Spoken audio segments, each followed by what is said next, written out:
We are John and Ellie, the Barefoot Doctors. Join us on this new chapter on our brand new Leopard 45 catamaran as we unearth the jewels of the Med.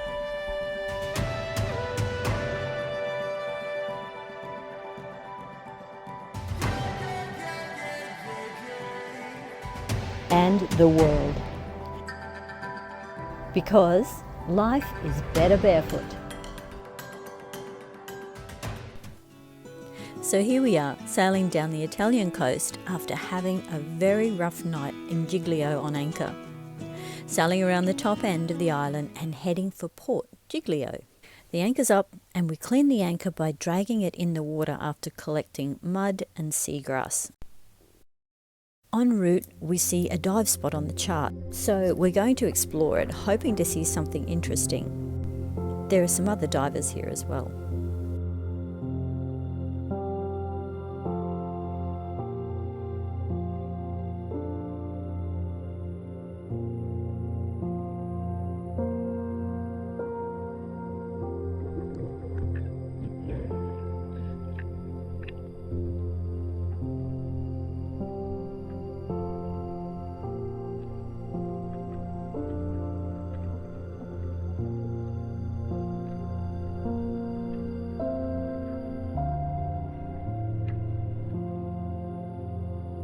Well, we're a bit disappointed with the dive, but I think basically we've been pretty spoiled over the years with all the magnificent coral and sea life we've seen.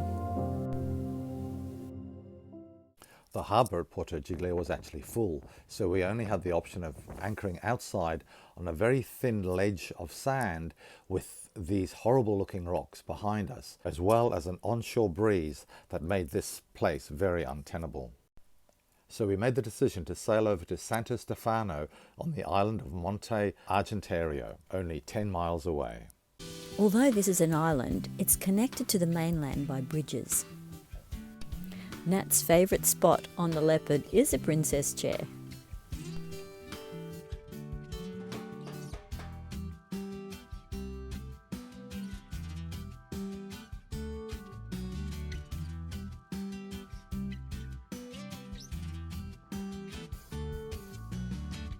Quite big towns with an imposing fortress and a good place to reprovision the rapidly diminishing food supplies.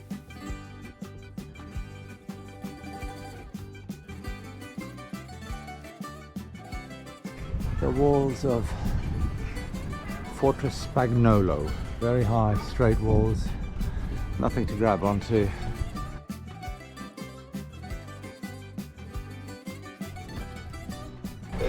Barefoot.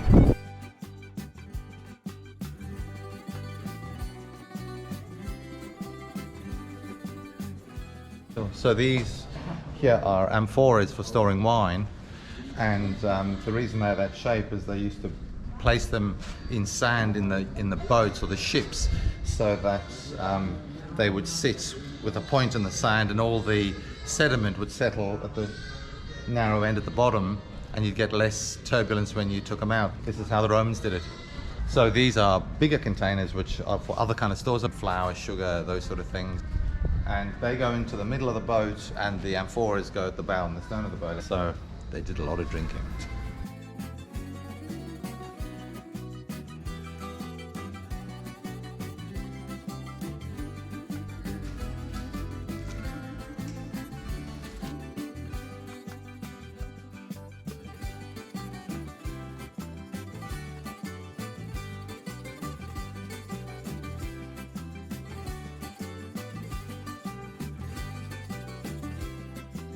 So what is this? If it's poisonous, we're going to get sick, because we've already eaten a few.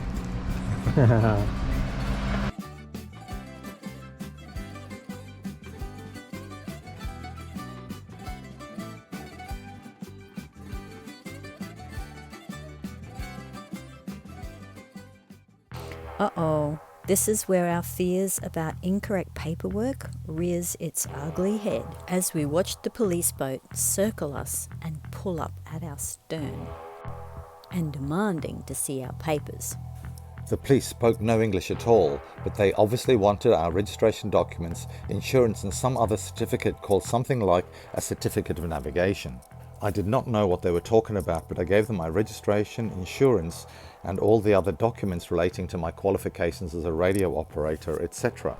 They kept insisting for this navigation document or certificate of navigation. Eventually I also handed over my Australian passport. They took all the documents back to their boat, obviously photocopied them, and then brought them back to us. They also pointed out in a very stern manner that there was something wrong with the bow of the boat. And after about 5 conversations of gesticulations, I realized they wanted us to hang the anchor ball out the front. So I apologized profusely, pulled it out of the locker and proceeded to hang it up.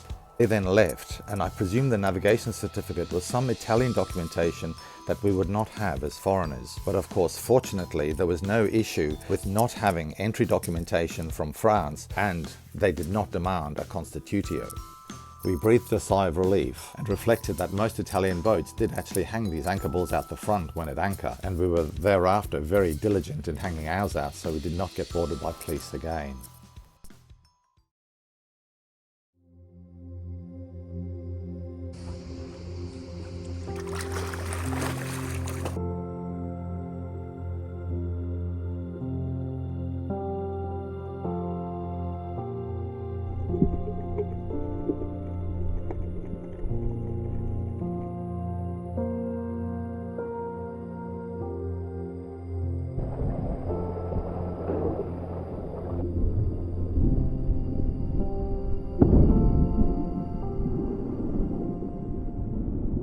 So you want to tell us what's going on?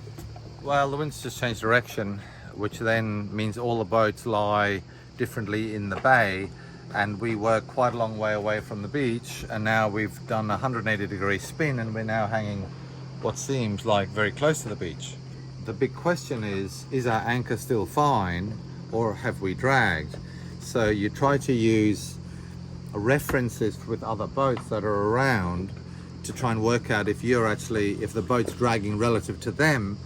And of course, because it's been such a calm day and so peaceful, we haven't had the anchor alarm on. The GPS has been off to save power, and it's been very peaceful, and we're already swung on the anchors, seeing that it's well dug in. So I really wasn't worried at all about the safety of the anchor.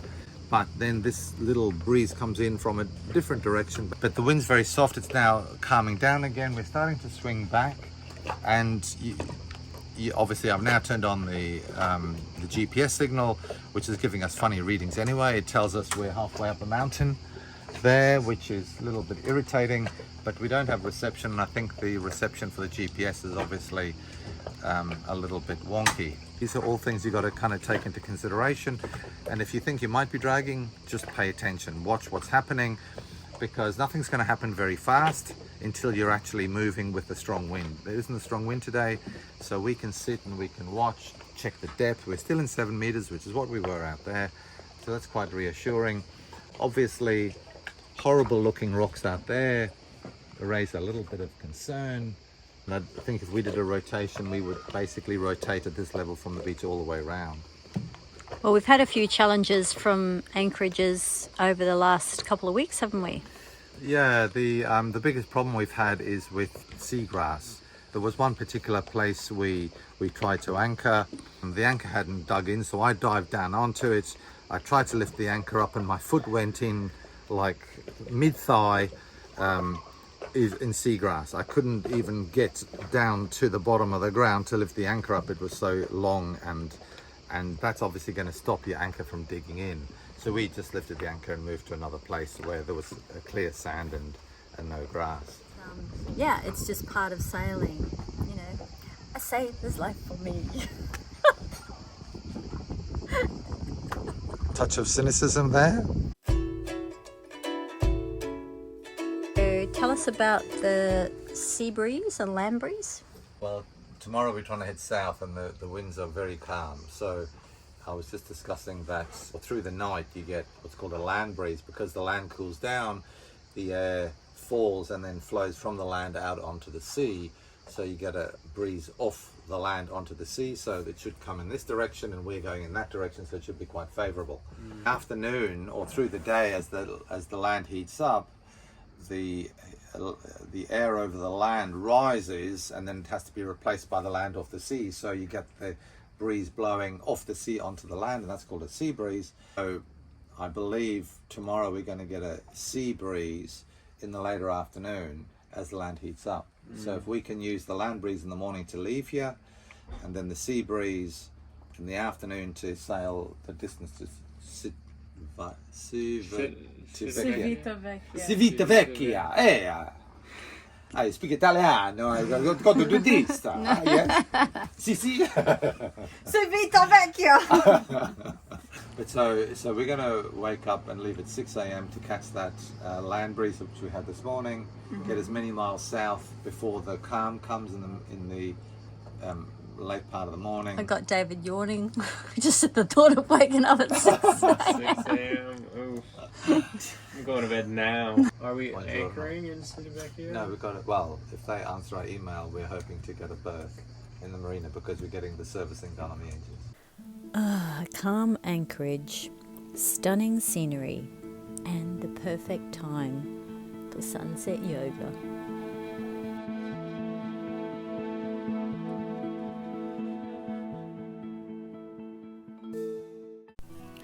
Well, we're up early this morning, some of us more awake than others.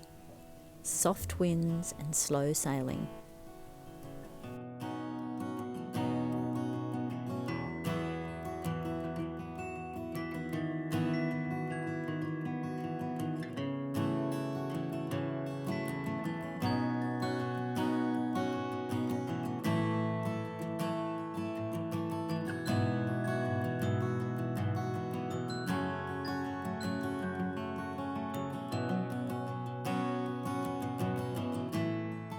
It's time to teach David how to make some dinky dye Aussie pikelets.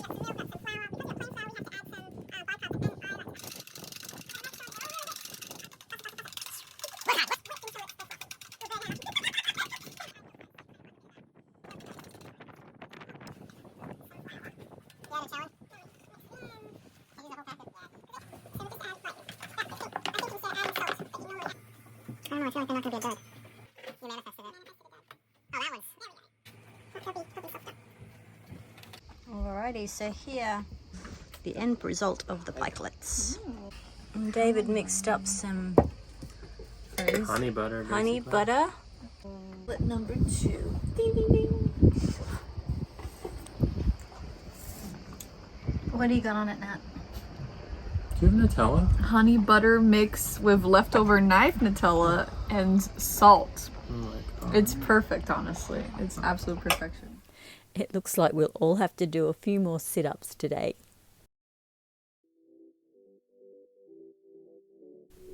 But now we have a bit more wind at last. Makes for a happy captain. Sailors just love seeing the wind fill the sails and the sounds of the water rushing past the hulls. And no engine sound.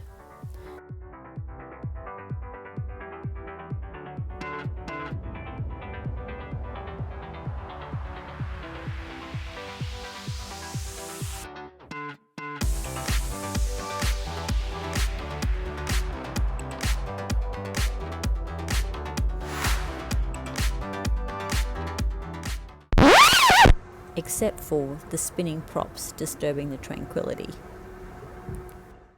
Finally, we are here in Civitavecchia, or Civitavecchio.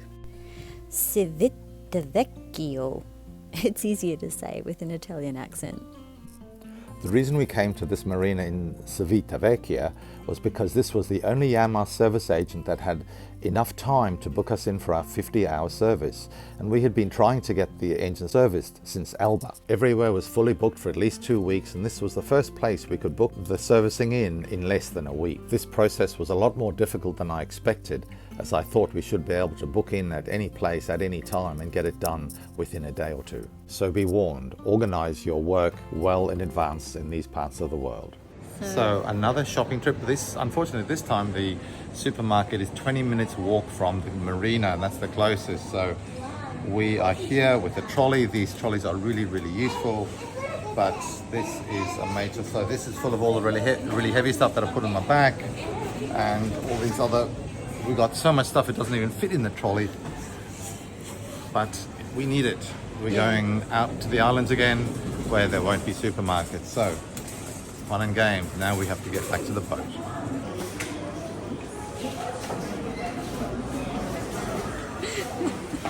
Oh, he's so dramatic.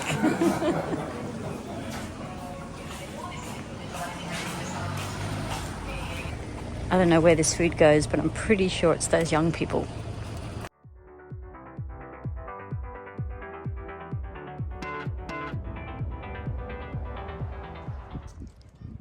Look at this beautiful Leopard 45 and all of this lovely clean washing. And this is what washing day looks like on Expedition Barefoot. So tonight is another date night, guys, and we find ourselves in the marina at Civitavecchia. Did I say that right? Civitavecchia. Civitavecchia, and it's the Ristorante Il Treton. I'm about to have a sip of white wine. This restaurant seems to have mainly seafood. So, you know, prawns, swordfish, apparently the mussels are very good. And it's right on the marina here. So this is what our date night looks like tonight. So, cheers. Salute.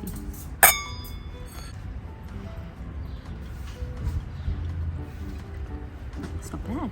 So I ordered calamari. I think those fellas have still got eyes.